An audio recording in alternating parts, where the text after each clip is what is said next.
Good morning. Kathy Lynch, representing the National Shooting Sports Foundation, Safari Club International, Outdoor Sportsmen's Coalition, California.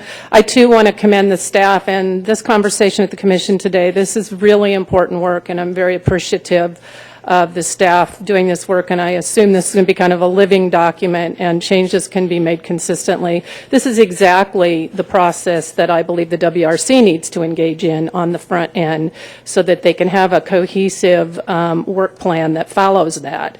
I've been a critic of process and procedure, and I think this is an important first step, and I do want to commend it.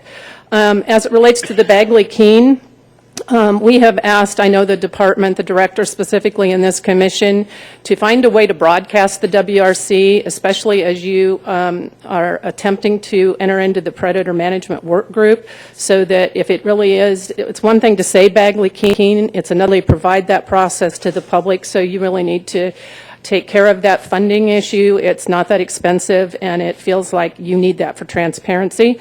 As it relates to the agendas, not to be sour grapes and certainly not to the current president, but I find the unilateral decision of the president to change the agenda a big problem. I experienced it firsthand. On the lead issue, the Humane Society unilaterally was allowed to make a presentation. It was changed on the agenda that day. We all got here and learned about it that day. Some of the commissioners didn't know about it. The staff found out the day before. The presentation hadn't been previewed. We asked from the WRC to make a presentation on the South with a third-party researcher on lead so that this commission could make an intelligent decision. We were denied. So to suggest that everything's going to, flow and everybody's going to get an opportunity really didn't exist.